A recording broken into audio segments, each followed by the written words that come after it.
Ladies and gentlemen, welcome to the Hyperconscious Podcast. Alan, what is hyperconscious? Once you understand why something is the way that it is, now you have the power to change it. Great conversations with great people and great questions are the keys to the kingdom of unlocking your consciousness. Every single action that you do starts as a thought. When you control the way you think, you will control the way you act, and you will control the way you live. That is hyperconscious. Ladies and gentlemen, the Hyperconscious Podcast is proudly sponsored by our friend and mentor, David Meltzer of the Playbook Podcast. He was kind enough to join us on episode 144 and 135. Folks, it has become Kevin and I's mission in life to help you realize that the life of your dreams is right on the other side of you becoming the greatest version of yourself. Let us help you do that. I rarely do these things twice in such a short amount of time, but you guys impress me. I believe in people that provide value and of our service. You two guys are on your way to huge fulfillment, purpose, and profitability, and I look forward to helping you both. We appreciate that more than you know.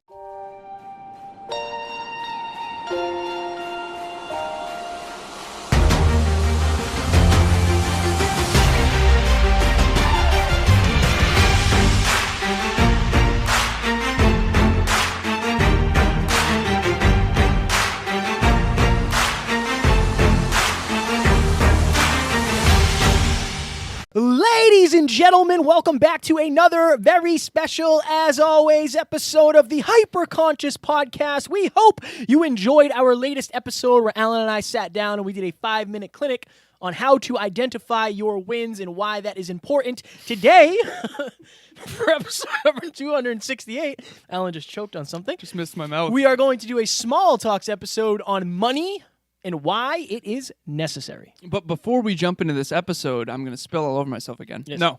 So if you go to the hyperconsciouspodcast.com, click on join hashtag hyperconsciousnation. Yes. Folks, we are not here to just change one thing. We're here to change your life. Make a shift that will actually change your life and compound. If you want more behind the scenes and updates on episodes every week to week and to connect with other hyperconscious individuals, that is the place to do it. Also, if you are on the hyperconsciouspodcast.com, the top video you will see is myself, Alan, and Joanna De Pena at the UMass Lowell Conference Center where we are having Top Notch Live 2020. Guys, again, everybody wants 2020 to be the best year of their lives. I see that all over social media, but the year is only as good as you make it. It will not be any different than this year was for you if you don't do something different. So come join us. We have a fire group of speakers that are going to teach you everything you need to leave that room with an actionable checklist to make 2020 the best year of your life. We're actually going to have a workbook Yes. where you set a goal in each arena based on each topic, and then you have an actual strategy for 2020. Okay. Yes. Small talks. Money. Why it is necessary. And why it is necessary. So should we do you want to do the pre-frame? Yeah, so, well, just to pre-frame this out, Alan and myself today were going over business and our business model and what we think we're not doing, what we think we're doing well. And as you guys know, Alan is very macro-oriented, where he's always focused on the future, and I'm more micro-oriented, where I'm focused on the now and what are we doing now in order to get to the future. And that brought up a lot of things for us in terms of money. Are we leaving money on the table now in exchange for mastering something later? Is there a way to connect both of those things where we, on the micro, are making more money doing these things, but we're also mastering them long term? And then we realize that so many people probably aren't focusing on money because for a lot of people, money is negative. Right.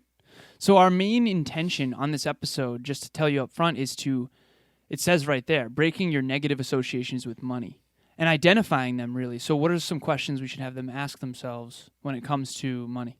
I think that it always seems to be like in the movies, the rich person is always kind of the negative. Right. Or you see somebody in the Porsche and you're like, oh, that asshole in the Porsche, that kind of thing. I just think that money has been vilified. And we talked about that with Chris Harder way back. I don't remember what episode that was. Right. But if you had a negative association with the gym, you're probably not going to go to the gym. If you have a negative association with relationships, you're probably afraid at some, deep part of yourself to get into a relationship. If you're afraid of money, if you have a negative association, if you think money makes you a bad person or a worse person, you're not going to get it. And when you do, Because you're not going to chase it. you're not going to chase it. Yeah. And again, chasing money isn't a bad thing. I think chasing money for the wrong reasons is a bad thing. Right. But money does not make you who you are. It makes you more of who you are. Exactly. It amplifies whatever you already are. Yeah. So one of my intentions was to.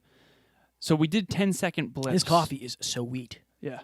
I hammered a lot of cream and sugar. I can taste it. Good amount. Thank you. Absolutely, brother. I like it. So if you figure out what you care about most and then connect that to money, you'll care more about money. So what's an example of that? So prior to this episode, Kevin and I were talking, and I care a lot about mastery. So if I can figure out how making more money will give me the opportunity to master my craft even more, then suddenly I'll care about money. So for you, that might be fun, unique experiences. Maybe that's taking your spouse out or your intimate partner out or your girlfriend or boyfriend out to dinner and not having to worry about what prices are on the menu. If you could take what you care about most, whatever moves you emotionally, and then associate money to that and improving that, then I think you'll care more about money and therefore you'll make more of it. Even if we were talking about the top 5 love or the 5 love languages, if your top love language is gift giving, Right. if you like receiving gifts from somebody, I mean, of course you can do thoughtful. That's gift getting. Well, yeah. if what you value most is receiving gifts, we'll just say that. Okay. Because I was just framing it in the yeah, whatever. Sorry, I didn't mean to. No, you're When good, you you're said good. gift giving, it would be giving someone else gifts. Therefore, you care about money because you want to give more gifts. Like No, you're like because that. Yeah, for sure. But in my mind, the top 5 love languages, it's quality time. Yeah. It's not gift receiving. Is Oh. it considered gift giving? It's considered gift giving, meaning you want to go give. Oh, gift getting. Gift getting? I see what you're saying. You know what I mean? Okay, but So I I think was we just- also. So if your number one love language is receiving gifts, we'll just say it Gotcha, that way. gotcha. That way it's clear. Okay, I'm but I sorry do. about that. No. I appreciate it. I appreciate it. Of course, you can receive a thoughtful gift, right? Like a card, a poem. Right. For sure, of course. But what if you want something more expensive? What if you've been waiting for a musical instrument for a long time and your partner doesn't have the money to do that? I think that money is necessary for living. It just is. Yeah. If you want to live an extraordinary life, you need money. You do. A lot of it. If you want an extraordinary business that is going to have extraordinary impact, you have to have money that keeps you around. You can impact for a year and then run out of money and go out of business, or you can impact for a year, focus on profitability, make money, reinvest the money into the business, and make sure you're there for year 2. You need enough money to weather the storm. Yeah. And also, we talked about this too. Money is the lifeblood of the mission. Yeah. And for me, if I care about the mission, then I have to care about money. Evan Carmichael says it can't be first, but it can't be fifth. So this is another thing. If you're listening, and just like we talked about when we were talking about identifying your wins, if you're an E, if you're emotional first, if you're an obliger, if you fall into any of those identities, any of those characteristics, if you are scarce when it comes to money, you're going to be uncertain, which means you're going to be backed in a corner, and you're not going to be able to make certain things. You're not going to be able to take chances. How easy is it to take a chance when you don't know if you're going to be able to pay your bills? Oh, it's way harder. It's unbelievably And it's harder to hard. think long term, For sure. Yeah. And you're already thinking micro because you don't necessarily have a giant macro thought process. And you're not going to value yourself highly enough. Because think about it this way. If you're backed into a corner, you might do a really hard job for, $20 an hour when you're really worth $50. That's a good point. I don't know if I fully realized that, but if your self-worth, you're going to be willing to do things less congruent with who you really are to make money if you aren't mastering that arena. Have you know how people will justify, like, not an insecurity, but I know for a long time I would say something along the lines of, I'd talk about fitness, and whoever I was talking to would say, like, oh, I don't care about that. Like, I would never want to spend that much time in the gym, or I don't care about that, blah, blah, blah. Right. Just convincing themselves. Yeah. If you do that with money, if you're the type of person that says, like, I don't care about money, Right. maybe you don't. Maybe it's not one of the things that you value, right? Everybody values things differently. Right. It could be last on the list for you. But check in with yourself and be honest. Like, do you not value money, or are you in a painful place because you don't have much of it? You don't know how to make it? You're uncertain of where you're going to get it? You think you're capped in terms of business or, whatever it may be, because it's easy to justify and say, I don't really care about money if you don't think you can make more of it. I have a perfect example. Hammer it. So my mother asked me what I wanted for Christmas. And so Emilia snowboards. And Really? we're looking forward to go snowboarding. You should come with. I will by come the with. way. And my snowboard is old as hell. And I really love snowboarding, and I'm honestly I'm good. I'm pretty good at it. I'm good. Really good. Mastery driven. So in my consciousness, I went, okay, I don't have a good snowboard, and I want to have a fun, unique experience with Emilia. I need a new snowboard. Money. Right. That money doesn't matter, but the rest of that stuff does to me. Therefore, I have to go make money. And the more you link up what you really value with money and how that contributes to it in your consciousness, the more likely you're going to master this arena. Can I consistently and sustainably produce the outcomes that I want in this arena and enjoy the process? If the answer is no, then you have not yet mastered money. And I actually said to the whole team recently, I said about the whole team to two of my clients. I said, the whole team, I'm going to help master money because that's my intention. I want us to all be the master, not the slave.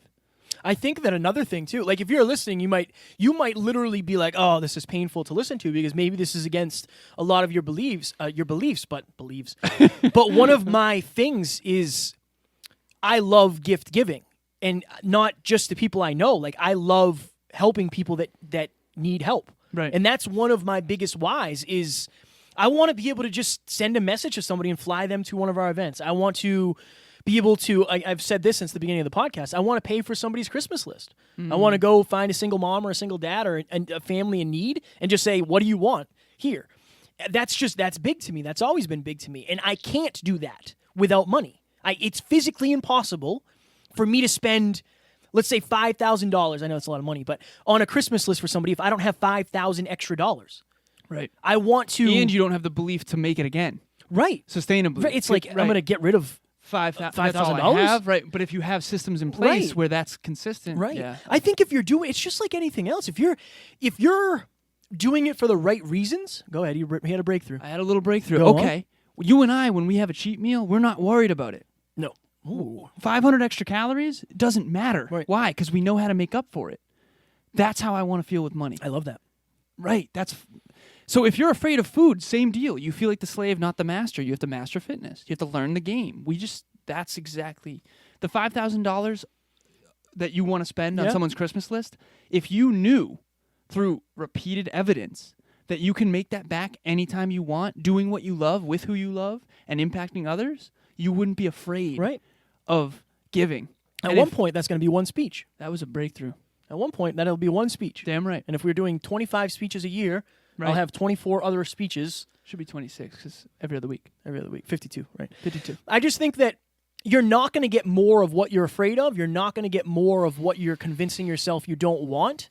Right. And I think, again, if you don't want to be a millionaire, fine. I don't have any issue with that. But if you find yourself stressing, if you find yourself feeling uncertain, if you find yourself living from a scarcity mindset versus an abundant one, is money one of the reasons? Would money solve some of your problems? It's not going to solve all of them, but that's why we're here to help you with the podcast. The podcast is all inner work. Money is not going to help you solve your anxiety. It's not going to help you deal with the fact that your dad wasn't there. It's not going to help you deal with an addiction to alcohol. It's not going to help you with any of the stuff that is inside of you. But if your car breaks down, being a good person doesn't pay the mechanic. Unfortunately, if it did, it'd be a great world. Being a good person doesn't get you presents for Christmas. It doesn't order the things on Amazon that you need. It doesn't buy groceries. Money does. And if you have a negative association with money, I just think that you're selling yourself short in terms of certainty, in terms of impact, in terms of comfort. If you're somebody who seeks comfort, money is the way to get comfort and freedom. Peace of mind as well. Peace of mind. I have a client who runs a business and who really struggles to put herself first. She is having a child, which is awesome. Yes. And now she's trying to set her life up in a way where she can consistently and sustainably take care of this child and not have to be working all the time in her business. So we're working on her business. She's learning how to put herself first and put money first because it's for a greater purpose. It's for now her family. And if you can attach your deepest why to money, like I have to do, like Kevin has had to do, then you're going to focus on it more. You're going to break down that negative association, and then eventually you're going to live in a more abundant place. But we're never going to master something we're running from, or like you said, convincing yourself you don't want it. I do want to master money. I want to. I will. Like, can I consistently and sustainably produce the outcomes I want and enjoy the process? If the answer is no, you haven't mastered it, let's all set the intention to really get control of our financial life. And just to reiterate, money does not change you, number one, unless you let it. I think it probably makes you more of who you are. If you are somebody who likes to showboat and rub things in other people's faces, then it probably will do that for you. But if you're a good person with a good heart and you want to help others, you want to impact others, if you're focused on charity as it is, if you focus on leaving big tips, you'll probably leave bigger tips. Right. If you're focused on helping others, you'll probably try to help more people. So I don't ever want that to be I don't ever want more money, more problems to be a thing. Yeah, I know it's a rap song, but sometimes more problems are better problems, and a lot of problems you can solve with that money. But at the end of the day, it's not going to change you as a person. I think that as long as you set the intention to be a good human being, I always envision I went to Dunkin' Donuts on the way down here today, and I always envision myself in my dream car. Like I'm always thinking that way. And the girls were so nice. There was 4 young girls, and they were like, "Oh, we made your coffee awesome." And in my mind, it was like, cool. Throw like not 20, yeah. Yeah, right. There you go. Right. I love leaving big tips, and that's one of my whys. If you could change one thing you used to think about money to the way you're trying to think about it now, what would it be? I am in control of making it. I'm the biggest bottleneck. My ability to make money, or my ability to be wealthy, is predicated on me and almost nothing else. Fire. And that's a big thing for me. What about you? If I could change, Yeah. Any mine would association? be if you're going to make money, make sure you're doing it congruent with your highest core values. So be careful of what you become in the pursuit of what you want. I love that. Yeah. I love that. This was a fire episode. It was really good, man. I enjoyed this. Guys, if you are afraid of money, find a way to be less afraid, because you're very rarely going to surround yourself with things that you're afraid of. And in my experience, money has eased a lot of the stress. And as long as you can control that and balance that and still be a good person, which I believe you can if you're listening to this podcast, You definitely can. then I think more money would help you. Amen. Is that it? I think that's it. You think that's Should we it? do 10-second blips? Real quick? Super fast. The most important part of business is staying in business. And you need money to do that. If you associate money with what you care about most deeply, you will care about money more. Jacked. Ladies and gentlemen, we hope you enjoyed this episode all about the moolah. Up next, we are going to do a Scratching the Surface episode on balancing dream chasing with your relationship. Shout out to Alessandro for this suggestion. And it's a great time to talk about this because I am officially with Emilia. I asked her to be with me this past weekend. It was wonderful, and this is going to be a good rep because I think this is something a lot of dream chasers struggle with.